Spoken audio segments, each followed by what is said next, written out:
હરિઓમ વિદ્યાર્થી મિત્રો, આજે આપણે યુનિટ નંબર 5 5th ઓફ 6thની એક્ટિવિટી નંબર 1 વિશે અભ્યાસ કરશું. એક્ટિવિટી નંબર 1માં એક સરસ મજાની પોએમ આપી છે. જુઓ જોઈએ, અહીં આપ્યું છે, here come miss Das to check her class.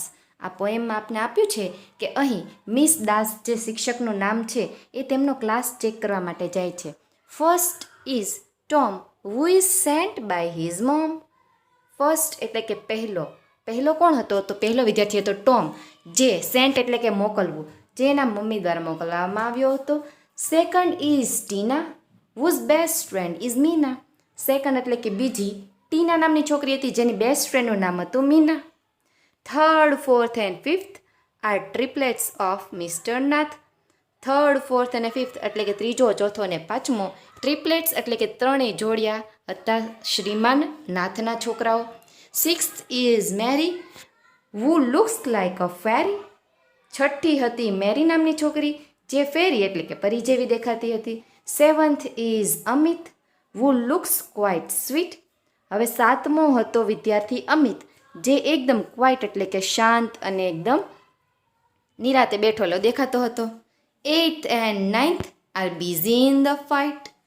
આઠમો અને નવમો વિદ્યાર્થી હતો એ ઝઘડો કરવામાં વ્યસ્ત હતા. And 10th is Jasmine who complete the line. અને 10મી છેલ્લી છોકરી હતી જેસ્મીન, જેને લાઈન કરી કમ્પ્લીટ. તો આ હતી એક્ટિવિટી નંબર 1ની પોએમ. તો ચાલો એક સરસ મજાના ગીત સારી એક્ટિવિટી જોઈ લઈએ. એક્ટિવિટી 1.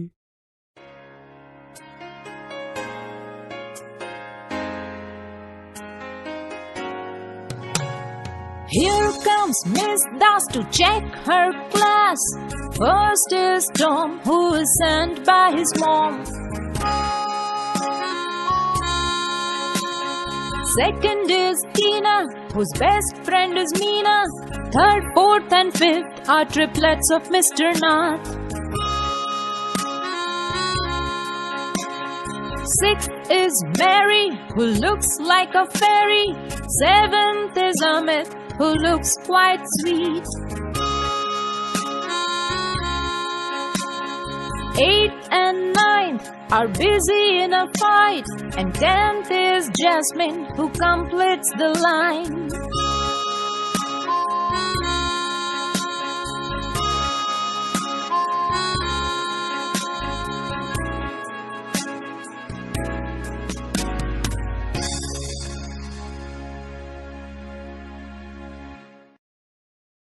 તો વિદ્યાર્થી મિત્રો, આપણે એક્ટિવિટી નંબર 1 જોઈ સમજી લીધી. હવે એક્ટિવિટી નંબર 1A પરથી 1B આપણને આપ્યું છે. આપ્યું છે study the examples, write name based on rhymes. હવે અહીં આપણે 1 થી 10 વિદ્યાર્થીઓ જે જોઈએ ને એ આપણે અહીં એના નામ માત્ર લખવાના છે. તો ફર્સ્ટ કોણ હતું? તો ફર્સ્ટ હતું ટોમ. ટોમ નામનો છોકરો હતો જે આપણે અહીંયા લખશું ફર્સ્ટમાં. ત્યારબાદ સેકન્ડમાં કોણ હતું? તો સેકન્ડ નંબરમાં હતું આપણે જોઈએ, સેકન્ડ ઇઝ ટીના. સેકન્ડ હતી ટીના નામની છોકરી. અને અહીંયા થર્ડમાં ટીના આપ્યું છે તો અહીંયા આપણે મીના લખી નાખશું એટલે થઈ જશે થર્ડ અને ફર્સ્ટ, સેકન્ડ અને થર્ડ. ત્યારબાદ third, fourth and fifth are triplets of mister Nath. તો અહીંયા તો એ લખ્યું જ છે આપણે મિસ્ટર નાથના આ ફર્સ્ટ, સેકન્ડ અને 3, 4th એન્ડ 5th. ત્યારબાદ સિક્સ્થમાં કોણ હતું? તો સિક્સ્થ હતી મેરી, જે આપણે અહીંયા લખશું. સેવન્થ ઇઝ અમિત, આપણે અહીંયા લખશું અમિતનું નામ. ત્યારબાદ 8th and 9 are busy in a fight.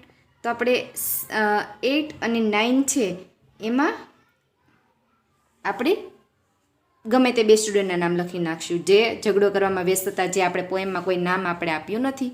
The 10th is જેસ્મીન, એટલે કે 10મું છે એમાં આપણે નામ લખવાનું રહેશે આ જેસ્મીન. તો આ એક્ટિવિટી નંબર 1B જે આપણે કમ્પ્લીટ કરી. હવે આપણે જોઈએ આગળ એક્ટિવિટી નંબર 2 આપ્યું છે, જે ગેમ છે જે અત્યારે કશું કામની નથી, આપણે સ્કીપ કરીએ છીએ. એક્ટિવિટી નંબર 2B આપ્યું છે, write the name of your classmates as in the class register. તો આપણે અહીં બીજું કશું શીખવાનું નથી, આપણે એક ઓર્ડરમાં નંબર શીખવાના છે. કાર્ડિનલ અને ઓર્ડિનલ નંબર જે આપણે અહીં આવશે એ શીખવાના છે આપણે. 1, 2, 3 આપણે 100 સુધીના જે આપણે શીખ્યા હતા નંબર્સ, હવે આપણે ફર્સ્ટ, સેકન્ડ, થર્ડ એ રીતે આપણે શીખવાના છે. તો ચાલો આપણે આ નંબર્સનો પણ એક વખત અભ્યાસ કરી લઈએ.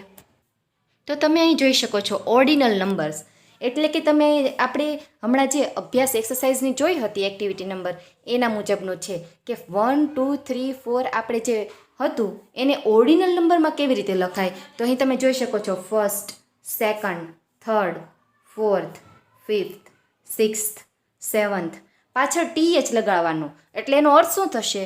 1 તો થતું હતું 1, પણ ફર્સ્ટ એટલે થશે પહેલું, બીજું, ત્રીજું, ચોથું, પાંચમું, એવી રીતે 8th, 9th, 10th, 11th, 12th, એવી રીતે બધું આવશે. પાછળ TH માત્ર લગાવશું એટલે આ રીતનું ઓર્ડિનલ નંબર્સ બનશે.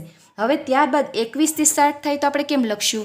તો 21માં આપણે 21 હતું એની જગ્યાએ શું લખશું? 21st એટલે કે 21મું, 22nd એટલે કે 22મું, 23rd એટલે કે 23મું, એવી રીતે કરીને 29th એટલે કે 29મું, અને જ્યારે 30 આવશે ત્યારે આપણે લખશું 30th. તો આવી રીતે આપણે ઓર્ડિનલ નંબર શીખવાના છે. હવે 1થી 30 નંબર છે આપણે વ્યવસ્થિત અંગ્રેજીની બુકમાં સુંદર અક્ષરે સરસ મજાના સ્પેલિંગ સાથે લખી અને પાકા કરવાના રહેશે. તો આજના વિડીયોમાં આપણે એટલું રાખીએ છીએ. આગળની વિડીયોમાં આપણે નેક્સ્ટ એક્ટિવિટી તરફ આગળ વધશું. હરિઓમ.